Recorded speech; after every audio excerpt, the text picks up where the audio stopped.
നിങ്ങൾ. ഇടപ്പാളയത്ത് പ്രവർത്തിക്കുന്ന കള്ളുഷാപ്പ് മാറ്റണമെന്ന ആവശ്യവുമായി കർമ്മസമിതിയുടെ നേതൃത്വത്തിൽ കൂട്ടധർണ സംഘടിപ്പിച്ചു. ഇടപ്പാളയം ആറുമുറിക്കട ഭാഗത്ത് ജനജീവിതം ദുസ്സഹമാക്കുന്ന രീതിയിൽ പ്രവർത്തിക്കുന്ന കള്ളുഷാപ്പ് അടിയന്തരമായി മാറ്റി സ്ഥാപിക്കണമെന്ന് ആവശ്യപ്പെട്ടാണ് കർമ്മസമിതിയുടെ നേതൃത്വത്തിൽ കള്ളുഷാപ്പിന് മുന്നിൽ കൂട്ടധർണ സംഘടിപ്പിച്ചത്.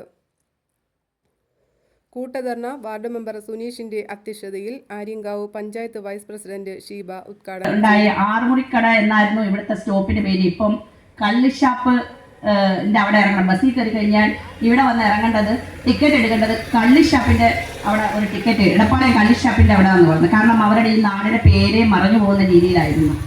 അപ്പം ഈ വൻ എനിക്ക് തോന്നുന്ന ഒരു വിപത്ത് തന്നെ. അന്ന് ഞങ്ങൾ ഇവിടെ കയറിയപ്പോൾ തന്നെ ഈ ടീനേജ് കുട്ടികളുടെ കാര്യങ്ങൾ പറഞ്ഞു കൊടുത്തപ്പോൾ അവർക്ക് സമാധാനപരമായി പോയിട്ട് വന്ന് ഇറങ്ങി അവരുടെ വീടുകളിൽ എത്താൻ പറ്റുന്നില്ല സുരക്ഷിതമായി. കാരണം അച്ഛനമ്മമാർ കൂലിവേലയ്ക്ക് പോകുന്നു. തിരിച്ചു വരുമ്പോഴത്തേക്കിന് അവർക്ക് അവരുടെ സ്വാതന്ത്ര്യമാണ് അവിടെ നഷ്ടപ്പെട്ടത്. കാരണം കുട്ടികൾക്ക് നേരെ വീട്ടിൽ പോകാൻ പറ്റുന്നില്ല. അവർ ഇറങ്ങിപ്പോകുന്ന വഴിയിലായിക്കോട്ടെ, ഈ പാലം കഴിഞ്ഞ് വേണം ഇറങ്ങിപ്പോകാൻ. ആ ആറ്റിൽ മൊത്തവും ഒരു 7 മണി മുതൽ വൈകുന്നേരം ആയാലും ശരി തന്നെ ഈ മദ്യപിച്ചിട്ട് അവിടെ നിന്ന് ഇറങ്ങി കഴിഞ്ഞു കഴിഞ്ഞാൽ പിന്നെ ഈ ബസ് സ്റ്റോപ്പിൻ്റെ ആ ഭാഗത്തൊക്കെ കൊച്ചുകുട്ടികൾക്ക് കാണാൻ പറ്റാത്ത തരത്തിൽ വസ്ത്രങ്ങളില്ലാതെയും അങ്ങനെയൊക്കെ കാണേണ്ടി വരുന്ന ഒരു കാഴ്ച എന്ന് പറയുന്നത് എനിക്ക് തോന്നുന്നു ഇത്രയും ഒരവസ്ഥ ഈ ഒരു വാർഡിൽ നമ്മൾ കണ്ടും ഇപ്പം ഇത് കേട്ടും നമുക്ക് മനസ്സിലാക്കിയിട്ടുള്ളതാണ്. പിന്നെ ഒന്നും വേണ്ടായിരുന്നു. പക്ഷേ ഈ കള്ളുഷാപ്പ് നമുക്കിവിടെ ഇവിടുന്ന് അവർ മാറ്റി, അതായത് അവരുടെ ആവശ്യം അത് തന്നെ. ഈ അടച്ചു പൂട്ടണമെന്ന് അവർ ആവശ്യപ്പെടുന്നില്ല. ബുദ്ധിമുട്ട് നമുക്ക് മനസ്സിലാക്കാൻ പറ്റുന്നുള്ളൂ. എനിക്ക് തോന്നുന്നു ഒരുപാട് വട്ടം അവർ പരാതികൾ അയച്ചു, ഒരുപാട് കാര്യങ്ങൾ ചെയ്തിട്ടും ഇതിൻ്റെ അകത്തൊരു നീതി അവർക്ക് കിട്ടിയിട്ടില്ല. അതായത് ഇത് ഒരു പ്രതിഷേധത്തിലൂടെയോ അല്ലെങ്കിൽ തന്നെ ഈ പറയുന്ന ഒരു പ്രതിഷേധം നടത്തിക്കൊണ്ട് ഈ ഒരു കള്ളുഷാപ്പ് എനിക്ക് തോന്നുന്നില്ല അങ്ങനെ. കാരണം ശ്രീദേവി പ്രകാശ് സ്വാഗതം പറഞ്ഞു. ബ്ലോക്ക് പഞ്ചായത്ത് മെമ്പർ ബിനു മാത്യു, മതപുരോഹിതന്മാർ, വിവിധ രാഷ്ട്രീയ നേതാക്കൾ, സാമൂഹ്യ പ്രവർത്തകർ, കുടുംബശ്രീ അംഗങ്ങൾ തുടങ്ങിയവർ കൂട്ടധർണയിൽ പങ്കെടുത്തു. സമാധാനപൂർണമായ ജനജീവിതത്തിന് ഭീഷണിയായ കള്ളുഷാപ്പ് ഉടൻ മാറ്റുക, സ്ത്രീകളുടെയും കുട്ടികളുടെയും സുരക്ഷ ഉറപ്പാക്കുക, നാട്ടിലെ സമാധാന അന്തരീക്ഷം നിലനിർത്തുക എന്നീ ആവശ്യങ്ങൾ ഉന്നയിച്ചായിരുന്നു ധർണ സംഘടിപ്പിച്ചത്.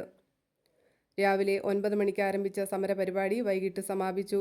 സമാപന യോഗത്തിൽ ജില്ലാ പഞ്ചായത്ത് മെമ്പർ റീന ഷാജഹാൻ, BJP ജില്ലാ കമ്മിറ്റി അംഗം മാമ്പഴത്ര സലീം, പഞ്ചായത്ത് അംഗങ്ങൾ, കർമ്മസമിതി അംഗങ്ങൾ എന്നിവർ സംസാരിച്ചു.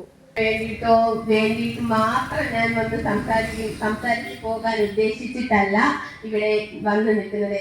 ഇവിടുത്തെ ജനങ്ങൾ എന്നിൽ അർപ്പിച്ച വിശ്വാസം കൊണ്ട് എനിക്ക് വോട്ട് നൽകി ഞാൻ ജനപ്രതിനിധിയായി ജില്ലാ പഞ്ചായത്ത് അംഗമായി ഞാൻ ഇരിക്കുന്നുണ്ടെങ്കിൽ ഇതിനു വേണ്ടിയിട്ട് ഞാൻ ഉറപ്പായിട്ടും ഇതിനു വേണ്ടിയിട്ട് ഇറങ്ങുമെന്ന് ഈ അവസരത്തിൽ നിങ്ങൾക്ക് ഉറപ്പ് നൽകുകയാണ്. ഞാൻ ചോദിക്കട്ടെ, കേരളത്തിൽ എവിടെ കള്ളിയത്തുള്ളത്? തെങ്ങ് ചെത്തുള്ള കേരളത്തിൽ എവിടെങ്കിലും ഉണ്ടോ? തെങ്ങ് ചെത്തില്ലാത്ത കേരളത്തിൽ കള്ളുഷാപ്പ് എങ്ങനെ പ്രവർത്തിക്കുന്നത്? ഇത് ചാരായി വിൽക്കുക, ഇത് സ്പിരിറ്റാണ് വിൽക്കുന്നത്, ഇതിനകത്തൊരു പൊടി ചേർത്താണ് വിൽക്കുന്നത്. ഇത് പരിശോധിക്കപ്പെട്ടിട്ടുണ്ടോ? കേരളത്തിൽ 3 ജില്ലകൾ കേന്ദ്രീകരിച്ചുകൊണ്ട് ലാബ് സംവിധാനമുണ്ട്, മൊബൈൽ ലാബുണ്ട്. അത് പത്തനംതിട്ടയാണ് പ്രവർത്തിക്കുന്നത്. ആ ലാബ് സംവിധാനത്തിലുള്ള ആളുകൾ കരാറുകാരന് വേണ്ടി ഏതെങ്കിലും ഷാപ്പിൽ വന്നിട്ട് കരാറുകാരൻ കൊണ്ടുവയ്ക്കുന്ന ഒരു കുപ്പി കള്ള് പരിശോധിച്ചിട്ട് കള്ളിന് കുഴപ്പമില്ല എന്ന് പറഞ്ഞിട്ടാണ് കേരളത്തിലെ കള്ള് ഷാപ്പിലെ പ്രവർത്തനങ്ങൾ അറിഞ്ഞു വെച്ചു. ഇവിടെയും വരും. 5 ദിവസം ഇവിടെ ലാബ് വരട്ടെ, കള്ള് പരിശോധിക്കട്ടെ. ഇതിന് കള്ളുണ്ടെന്ന് പറയാൻ കഴിയുമോ? ഇത് കള്ളല്ല, ഇത് പക്ക സ്പിരിറ്റിനകത്ത് പൊടി ചേർത്തിട്ട് മനുഷ്യന് കൊടുക്കുകയാണ്. ഇത് നമ്മൾ പരിശോധിക്കപ്പെടണ്ടേ? കഴിഞ്ഞ ഗവൺമെന്റ് കാലത്താണ് ഇത് ആരംഭിച്ചത്. ആ ഗവൺമെന്റിന്റെ ഉത്തരവാദിത്തപ്പെട്ട പാർട്ടിപ്പെട്ടവർ തന്നെ ഇവിടെ സമരം ചെയ്തു. മിച്ചം വന്നവർക്ക് കേസാണ്. എന്തുകൊണ്ടാണ് സമരം അവസാനിച്ചു? കേസെന്ന് പറഞ്ഞാൽ ഇത് വെള്ളരിക്കുന്നത് ആർക്കാ പേടി? എനിക്ക് പേടിയില്ല കേട്ടോ ബാബു. ഞാൻ 100 കേസ് പറഞ്ഞിട്ടുള്ളവരാ. സാധാരണക്കാരന് വേണ്ടി 100 കേസ് പറഞ്ഞവരാണ്. ഇതിന്റെ പേരിൽ 5 കേസ് കൂടെ പറയേണ്ടി വന്നാൽ ഈ ഷാപ്പടയ്ക്കാൻ വേണ്ടി അവസാനം വരെ ഞാൻ ഉണ്ടാവും. നിങ്ങൾ പേടിക്കുന്നില്ല. യുവമാർ ഒരു ഇഞ്ചിൽ പ്രവർത്തിക്കത്തില്ല. നിങ്ങൾ അതിന് പേടിക്കണ്ട. എന്നാൽ നമ്മുടെ നാട്ടിൽ വന്നിട്ട് ഒരു കള്ള് ഷാപ്പ് തുറന്നു വെച്ച് തെമ്മാടിത്തരം കളിച്ചാൽ തെമ്മാടികളെ അമർച്ചയാൻ നമുക്ക് കഴിഞ്ഞില്ലെങ്കിൽ പിന്നെ തന്നെ ജീവിക്കുന്നിവിടെ.